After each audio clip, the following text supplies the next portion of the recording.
Hi అండి, అందరికీ నమస్కారము. ఇప్పుడు పిల్లలు తెలుగు ద్వితీయ భాష రాస్తున్న వాళ్ళు చాలా కష్టాలకి పాలవుతున్నారు. వాళ్ళకి అర్థం కానటువంటి సమస్య ఏమిటంటే ఏం చదవాలి, ఎక్కడ చదవాలి అనేటువంటిది. దీనికి గాను నేను ఈరోజు చెప్పబోతున్నాను. ముఖ్యంగా చూడండి, సామర్థ్యం మార్కులు, ప్రశ్నలకి మార్కులు.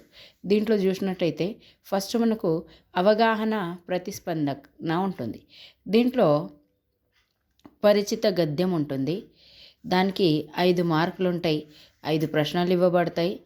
5 ప్రశ్నలకు గాను 5 మార్కులు ఉంటాయి. ఒక గద్యం ఇస్తారు మీకు, ఏదైతే మీ పాఠ్యపుస్తకంలో ఉంటుంది. మీ ఉపవాచకము కావచ్చు లేదా వాచకం కావచ్చు. ఆ రెండు పాఠ్య భాగాల్లో ఉన్నవి ఏదైనా ఒక పాఠ్యభాగం మీకు గద్యముగా ఉన్నది ఇస్తారన్నమాట. రెండవది పరిచిత పద్యం ఇస్తారు. ఇది చుక్క గుర్తు గల పద్యాలు మాత్రమే ఉంటాయి. దీంట్లో చూసుకున్నట్టయితే మనకు మొదటి పాఠంలో 2 చుక్క పద్యాలు ఉన్నాయి. 5వ పాఠంలో 6, 7 పద్యాలు ఉన్నాయి, చుక్క పద్యాలు. మొత్తం కలిపి 9 పద్యాలు ఉన్నాయి.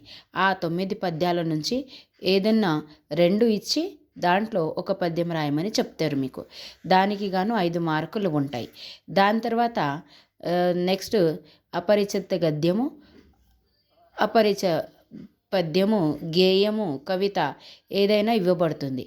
దానికి గాను 10 మార్కులు ఉంటాయన్నమాట. ప్రతి ప్రశ్నకి 2 మార్కుల చొప్పున మీకు 5 ప్రశ్నలు ఇవ్వబడతాయి. మొత్తము 10 మార్కులు ఉంటాయి.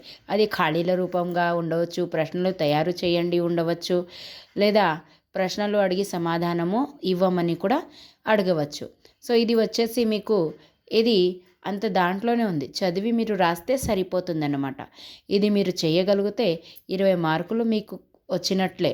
ఫస్ట్ పరిచిత గద్యం ఉంటుంది, పరిచిత పద్యం ఉంటుంది, తర్వాత అపరిచిత గద్యం మరియు పద్యం ఉంటుంది. దాని తర్వాత చూస్తే వ్యక్తీకరణ సృజనాత్మకత.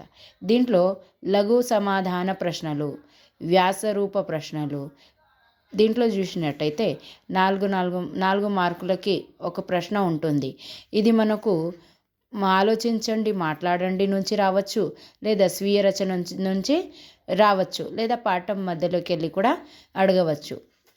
అయినంత వరకు అయితే మీరు ఆలోచించండి, మాట్లాడండి ప్రశ్న జవాబులు మరియు స్వీయ రచన ప్రశ్న జవాబులు చదువుకోవాలి. మరియు కవి పరిచయాలు కూడా దీంట్లోనే మీకు అడుగుబడతాయి. మొత్తం 8 పాఠాలు ఉన్నాయి. 8 పాఠాలకు సంబంధించిన అన్ని కవి పరిచయాలు మీరు నేర్చుకొని ఉండవలసిందే. దాని తర్వాత చూస్తే వ్యాసరూప ప్రశ్నలు. దీంట్లో 2 భాగాలు ఉంటాయి. ఒకటి 16 ఏబి ఉంటుంది, 17 ఏబి ఉంటుంది.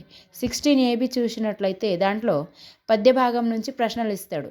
ఏవైనా 2 ప్రశ్నలు ఇచ్చేసి ఒక్క ప్రశ్నకి జవాబు రాయమని చెప్తాడు. తర్వాత గద్య భాగం నుంచి 2 ప్రశ్నలు ఇస్తాడు. దాంట్లో నుంచి ఏదైనా ఒక్కదానికి జవాబు రాయమని మిమ్మల్ని చెప్తారనమాట. అంటే మొత్తం చూడండి, పద్య భాగం చూసినట్లయితే 1, 3, 5, 7 ఇవి పద్య భాగానికి చెందిన పాఠాలు. గద్య భాగం చూసినట్లయితే 2, 4, 6, 8 ఇవి గద్య భాగానికి చెందిన పాఠాలు. అంటే మొదట మీకు పద్య భాగంలో అడిగినట్లయితే 1, 3, 5, 7 పాఠంలో నుంచి ఏవైనా 2 పాఠాల ప్రశ్నలు ఇస్తాడు. లేదా ఇక్కడ మీకు ఉపవాచకం నుంచి కూడా ప్రశ్న ఇచ్చే అవకాశాలు ఉన్నాయి. కాబట్టి ఉపవాచకం కూడా మీరు కథలు ఏవైతే ఉన్నాయో వాటిని నేర్చుకొని ఉంటే సరిపోతుంది. మీకు ఆ కథ ఎలా అర్థమైంది, ఆ కథలో ఎవరు తన పాత్రని ఎలా నిర్వహించారు అనేటువంటిది ఉపవాచకం నుంచి నేర్చుకుంటే సరిపోతుంది. అది గద్య భాగంకి వస్తుందన్నమాట. ఇంకా పద్య భాగంలో చూస్తే పద్య భాగంలో ఉన్న పాఠాలు ఏవి 1, 3, 5, 7 ఇవి పద్య భాగానికి చెందిన పాఠాలు. గద్య భాగంలో చూసినట్లయితే 2, 4, 6, 8 ఇదేమో గద్య భాగానికి చెందిన పాఠాలు. మరియు ఉపవాచకం కూడా ఈ గద్య భాగానికి చెందిన ప్రశ్నల్లోనే వచ్చే వీలుందన్నమాట. దాని తర్వాత చూసుకున్నట్టయితే సృజనాత్మకత ప్రశ్నలు. దీంట్లో ప్రతి పాఠంలో కూడా మీకు సృజనాత్మకత అని ఇవ్వబడింది కదా, ఆ సృజనాత్మకత చదువుకుంటే సరిపోతుంది. దానికి 8 మార్కులు ఉంటాయన్నమాట. తర్వాత చూస్తే ఎంసీక్యూస్ 20 మార్కుల బిట్ పేపర్ వస్తుంది కదా, దాంట్లో 10 మార్కులేమో పదజాలం కోసం ఉంటుంది. మన పాఠ్యపుస్తకంలో వెనకాల మనకు పదజాలం ఇవ్వబడుతుంది. ప్రతి పాఠం వెనకాల ఆ పదజాలం ఉంటుందన్నమాట. దానికి గాను 10 మార్కులు, మరియు వ్యాకరణాంశాలు దానికి గాను 10 మార్కులు. ఈ విధంగా మీకు ఈ ప్రశ్నపత్రం యొక్క నమూనా పత్రం మీకు వివరించబడింది. ఇది మీరు చదువుకుంటే సరిపోతుంది.